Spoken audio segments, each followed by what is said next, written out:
جن ایک حقیقی مخلوق ہے، ان کی ایگزسٹنس ہے، اور صرف حقیقی مخلوق نہیں، اس میں یہ یاد رکھیے گا کہ اللہ سبحانہ تعالیٰ کی جو دو صاحب اختیار مخلوقات ہیں ان میں سے ایک صاحب اختیار مخلوق جن ہے، کیونکہ اللہ سبحانہ تعالیٰ نے لَأَمْلَأَنَّ جَهَنَّمَ مِنْكُمْ اجمعین میں انسانوں اور جنوں دونوں کا تذکرہ کیا، گویا سزا، جزا، مواخذہ، حساب کتاب، پوچھ، اور پھر اس کے بعد نیکی اور گناہ کا بدلہ اور سزا جزا، یہ تصور انسانوں اور جنوں سے دونوں سے ہے۔ آج کا انسان قرآن کا حامل، آسمانی کتابوں کے حامل، تو جنات کو باقاعدہ ایک مخلوق تسلیم کرتے ہیں، لیکن اس کے علاوہ اللہ کی الہامی کتابوں سے جن لوگوں کو علم نہیں، جن لوگوں نے حاصل کیا، وہ جنات کی باقاعدہ مخلوق اور ان کی باقاعدہ ایگزسٹنس میں شبہ کا شکار ہے۔ آج کا سائنٹیفک نالج،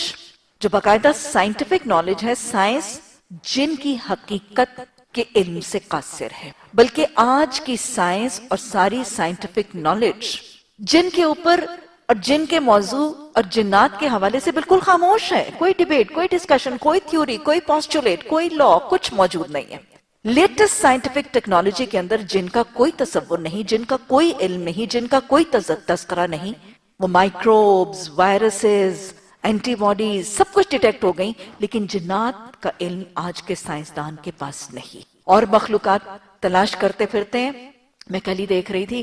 کہ وہ تلاش کرنے والوں نے،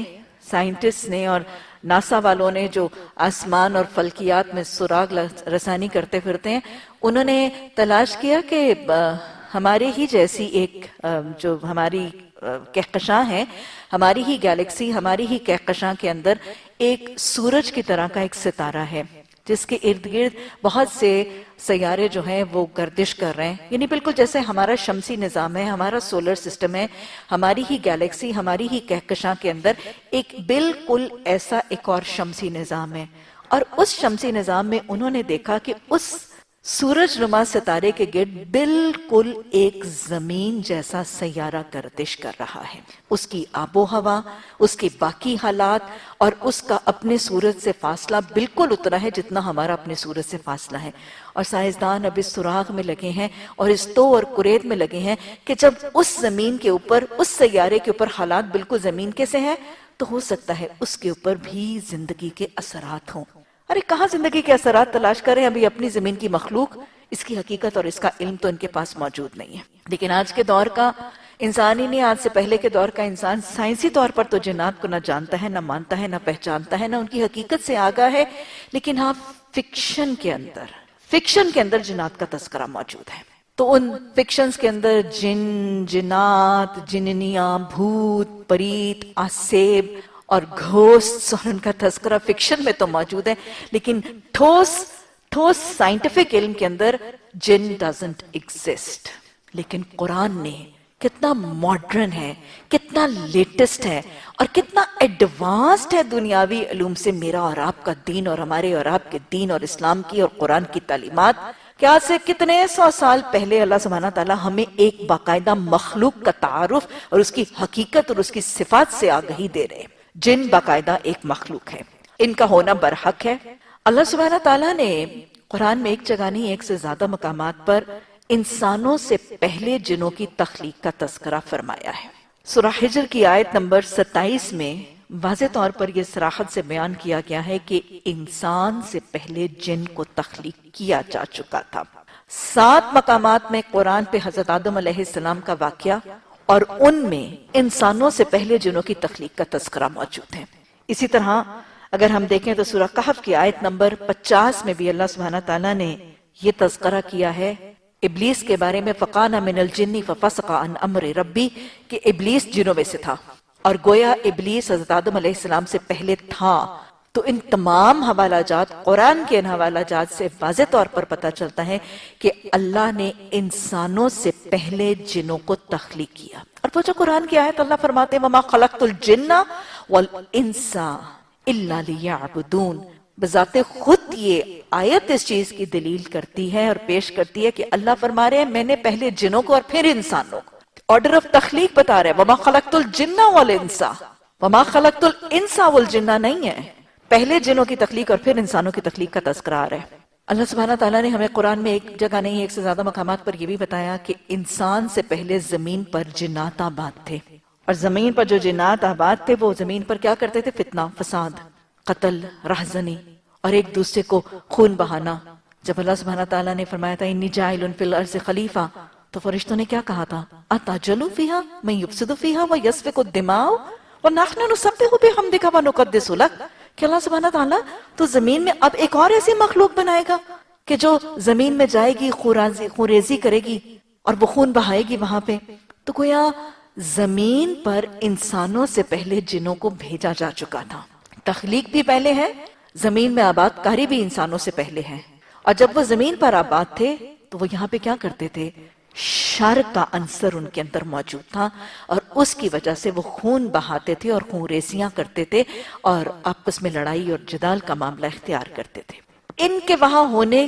کی حالت میں اللہ نے انی جاعل فی الارض خلیفہ، انسان کو ان کے بعد جانشین اور اپنا خلیفہ بنا کر بھیجا، اور انسان کو اشرف المخلوقات بنایا، اور انسان کو ان سے بھی سجدہ کروایا گیا۔ اور ہمیں حدیث سے پتا چلتا ہے کہ جب پہلے یہ آباد تھے زمین پر، تو یہ ساری روئے زمین پر آباد تھے، لیکن پھر جب انسان کو تخلیق کر کے زمین میں خلیفہ بنا کر بھیجنے کا ارادہ کیا گیا تھا، تو اللہ کے حکم سے فرشتوں نے ان جنات کو سمندروں میں، صحراؤں میں دھکیل دیا تھا، اور پھر وہ وہیں پہ آباد رہے۔ ہمیں یہ بھی پتا چلتا ہے کہ اللہ سبحانہ تعالیٰ نے اپنی اس مخلوق کو آگ سے بنایا ہے۔ وہ مکالمہ جو اللہ سبحانہ تعالیٰ اور ابلیس کے درمیان ہوا کہ اللہ سبحانہ تعالیٰ نے فرمایا ما منعنی، کس چیز نے روکا تجھے کہ تو اس کو سجدہ کرے، حضرت آدم علیہ السلام کو جس کا میں نے تجھے سجدہ کو حکم دیا۔ تو اس نے کیا کہا تھا؟ ابلیس نے کہا تھا انا خیر من خلقتنی من نار وخلقتہ من طین، کہ اللہ تو نے مجھے آگ سے بنایا ہے اور تو نے اسے مٹی سے بنایا ہے۔ گویا جن آگ سے بنی ہوئی ایک مخلوق ہے، ناری مخلوق ہے، انسان خاکی، فرشتے نوری اور جن ناری مخلوق ہیں۔ اچھا، ان کا آگ سے بنا ہوا ہونا کچھ لوگوں کو اس بات میں کنفیوز کرتا ہے کہ جب اللہ سبحانہ تعالیٰ فرماتے ہیں لَأَمْلَأَنَّ جَهَنَّمَ مِنْكُمْ أَجْمَعِينَ، کہ انسانوں جنوں میں تم سب کو جہنم میں بھر دوں گا، تو جب یہ بنے ہی آگ سے ہیں تو پھر آگ ان کو عذاب کیسے دے گی؟ جب یہ بنائے ہی آگ سے گئے ہیں اور یہ بنے ہی آگ سے ہیں تو پھر ان کو آگ کیسے عذاب دے گی، اور آگ ان کو کیسے جلائے گی؟ آگ تو آگ کو کچھ نہیں کہے گی۔ اس کو سمجھانے کے لیے ایک تفسیر میں نے یوں پڑھا، کسی نے بڑی اچھی مثال دی کہ انسان مٹی سے بنا ہے، اور مٹی سے بنا ہونے کے باوجود اگر اس کو مٹی سے بنا ہوا ایک پتھر یا مٹی سے بنی ہوئی ایک اینٹ یا مٹی سے بنا ہوا ایک ڈھیلا مارا جائے تو کیا اس کو تکلیف ہوتی ہے؟ کیا اس کو زخم ہوتا ہے؟ کیا اس کو درد آتی ہے؟ بس اوقات اس کے ضرب سے اس کی ہڈی ٹوٹتی ہے، اس کے جسم کے کسی عضو کا نقصان ہوتا ہے، اس کو زخم ہوتا ہے، اس کو درد ہوتی ہے، اس کو تکلیف ہوتی ہے۔ تو اگر مٹی سے بنے ہوئے ایک انسان کو مٹی کا ڈھیلا، مٹی کا پتھر، مٹی سے بنی ہوئی اینٹ تکلیف، ضرر، نقصان، زخم دے سکتا ہے، تو پھر آگ سے بنے ہوئے جن کو آگ تکلیف، ضرر اور نقصان اور اذیت کیسے نہیں پہنچا سکتی؟ یہ بے اذن اللہ ہے۔ اور ویسے بھی میں اور آپ جانتے ہیں کہ انسان کو مٹی سے بنایا ہے، اور پھر مٹی سے بنا ہونے کے بعد کیا وہ مٹی ہی ہے؟ نہیں، مٹی سے اس کے تعمیر، اس کے مٹی کے اجزاء سے کی گئی ہے، ایلیمنٹس اینڈ کمپاؤنڈز۔ مٹی کے اندر جو کمپاؤنڈز ہیں، مٹی کے اندر جو ایلیمنٹس ہیں، مٹی کے اندر جو کانسٹیچوئنٹس ہیں، اس میں سے اس کی باڈی کی کمپوزیشن لی گئی ہے۔ فرینک مٹی تو نہیں ہے نا؟ تو بس اسی طرح آگ کے اندر جو کمپوننٹس ہیں، اس کے اندر جو کمپوزیشن ہے، جو ایلیمنٹس ہیں، جو گیسز ہیں، ممکن ہے اس سے ان کی تعمیر اور ان سے ان کی تخلیق کی گئی ہو۔ چونکہ جنات آگ سے بنے ہیں اور آگ ایک لطیف چیز ہے، تو لہٰذا اپنی تخلیق اور اپنی حیت کے حوالے سے یہ بھی لطیف ہے، اور اپنی لطافت کے حوالے سے یہ آنکھوں سے اوجھل ہیں، آنکھوں سے نظر نہیں آتے۔ اسی طرح یہ جنات اپنی حیت اور اپنا فارم اور اپنے اپیرنس بدل سکتے ہیں۔ جنات انسانی شکل میں آنے کی بھی قدرت رکھتے ہیں، اور ہمیں یہ بھی پتا چلتا ہے کہ جنات سانپ کی شکل میں بھی روپ دھار سکتے ہیں۔ کیسے پتا چلتا ہے؟ حدیث میں آتا ہے، آپ صلی اللہ علیہ وسلم نے تاکید فرمائی کہ جب تمہارا معاملہ کسی سانپ سے ہو، یعنی تمہارے سامنے کوئی سانپ آئے، تو اسے مارنے سے پہلے اس کو للکارو، اس کو مارنے یا ہلاک کرنے یا اس پر حملہ کرنے سے پہلے اس کو للکارو، یعنی اس کو بتا دو کہ میں تمہیں مارنے لگا ہوں۔ اگر وہ جن ہوگا تو وہ وہاں سے چلا جائے گا، اور اگر وہ وہاں سے نہ گیا تو وہ سانپ ہوگا اور پھر اس پر حملہ کرو۔ یعنی جب بھی سانپ کے ساتھ معاملہ ہو، سانپ سامنے آئے تو ایک دم سے اس پر حملہ نہ ہو سکتا ہے کہ وہ جن ہو، اور وہ جن سانپ کی شکل میں آیا ہو تو اس کو مارنے اور حملہ کرنے سے پہلے للکار دو، اور پھر اگر وہ چلا جائے تمہاری للکار سن کر،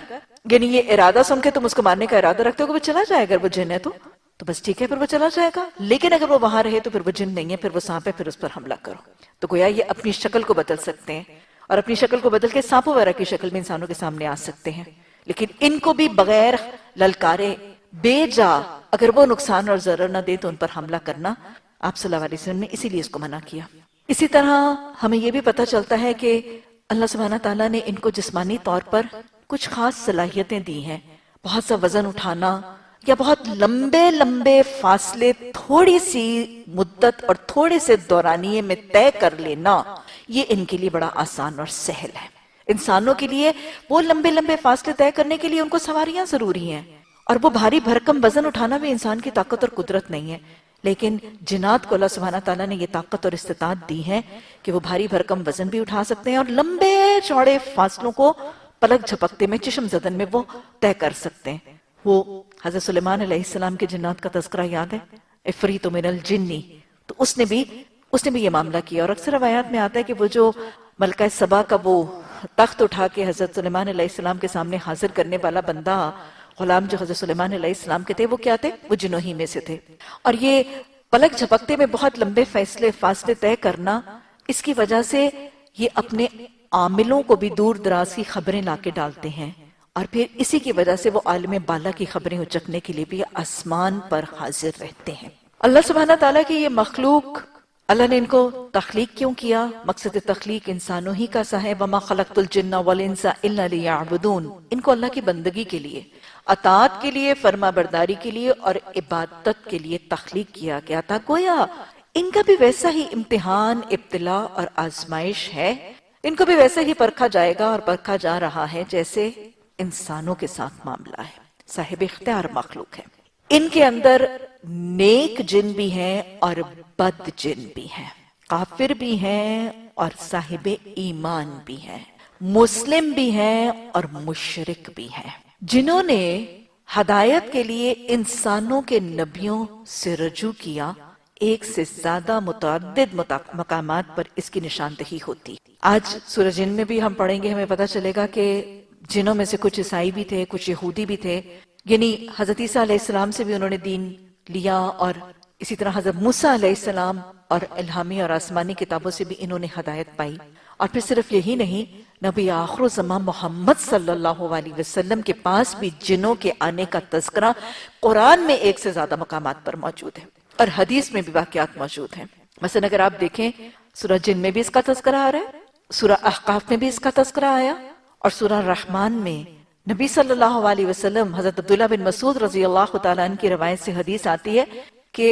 آپ صلی اللہ علیہ وسلم صحابہ کرام کے درمیان موجود تھے اور سورہ رحمان پڑھ کے سنائی جا رہی تھی۔ کچھ روایات میں آتا ہے کہ آپ خود پڑھ کے سنا رہے تھے، اور کچھ روایات میں آتا ہے ایک اور ساتھی نبی صلی اللہ علیہ وسلم کے صحابی سنا رہے تھے۔ اور پھر جب وہ آیت فَبِأَيِّ آلَاءِ رَبِّكُمَا تُكَذِّبَانِ، یہ آیت آتی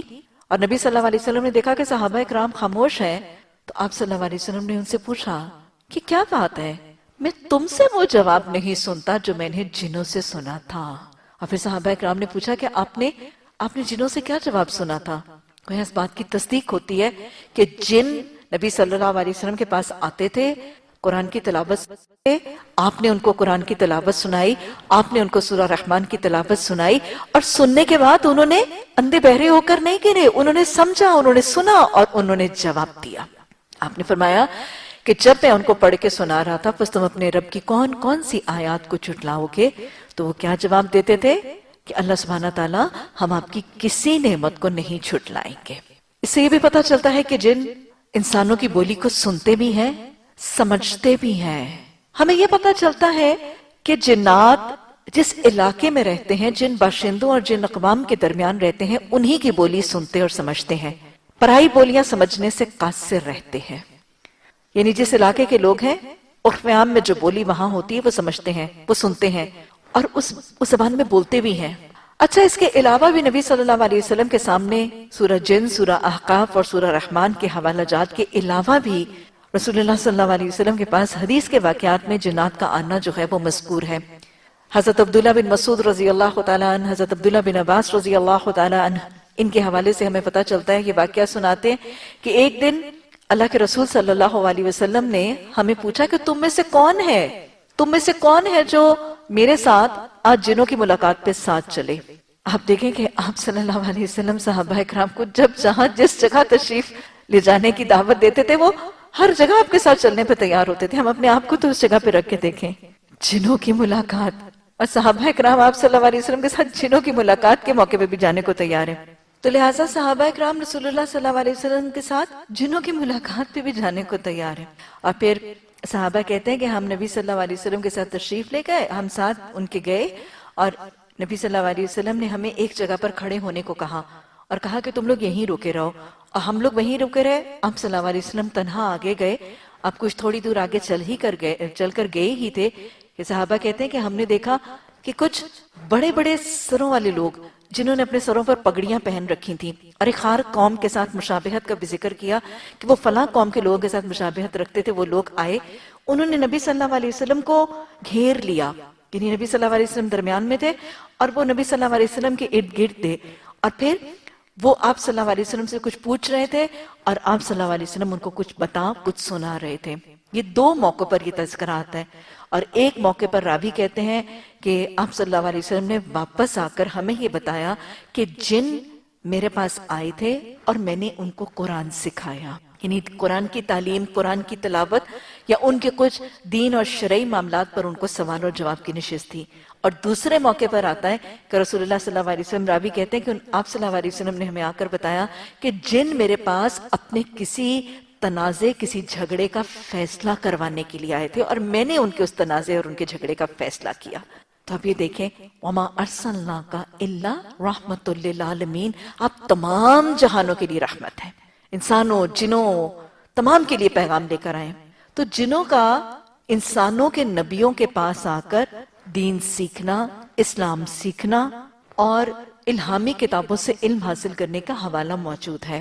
اب یہ حوالہ کہ کیا ان کے اندر کوئی نبی بھیجے گئے، نہ قرآن اس میں کچھ ذکر کرتا ہے اور حدیث بھی اس میں خاموش ہے۔ جنوں کی اپنی مخلوق کی طرف انبیاء کا مبعوث کیا جانا، یا ان میں سے کسی کو نبوت کے لیے منتخب کیے جانے کا تذکرہ نہ قرآن میں ہے نہ حدیث میں ہے۔ لہٰذا چونکہ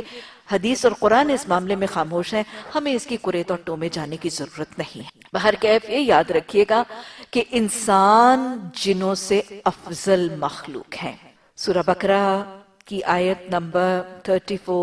30 سے لے کے 34 میں، سورہ کہف کی آیت نمبر 50 میں یہ بات واضح طور پر پتہ چلتی ہے کہ انسان جنوں سے اشرف یا بہتر مخلوق اور افضل مخلوق ہے۔ اور پھر یہ بھی پتہ چلتا ہے کہ یہ با اختیار مخلوق ہیں۔ ہمیں یہ بھی پتہ چلتا ہے کہ جنات کے لیے، جنات کسی ایسی شکل میں بھی آ سکتے ہیں کہ انسان کے دل میں وسوسہ ڈال سکتے ہیں۔ خناس، وہ جنات میں سے شیطان کے چیلے جو انسان کے دلوں میں وسوسہ ڈالتے ہیں اور بار بار امڑ کے وہ خیالات ڈالنے والے، یہ عمل بھی جنات کر سکتے ہیں۔ میں نے ابھی آپ کو پہلے بتایا کہ جنات نیک بھی ہوتے ہیں، شریر اور بد بھی ہوتے ہیں، مومن بھی ہوتے ہیں، کافر فاسق بھی ہوتے ہیں، ہر قسم کے گروہ بدی اور شر کے حوالے سے ان کے اندر بھی موجود ہیں۔ جنات کی صلاحیتوں کے حوالے سے جہاں میں نے اور بات آپ کو بتائی، لیکن ذہنی اور دماغی صلاحیت کے حوالے سے ہمیں یہ پتہ چلتا ہے کہ ایک پورا ایڈلٹ فل گرون جن، ایک پورا بالغ جوان جن جو ہے، اس کا ذہنی سطح انسان کے 10 سال کے بچے کے برابر ہے۔ اس کا حافظہ، اس کی فہم، اس کا شعور،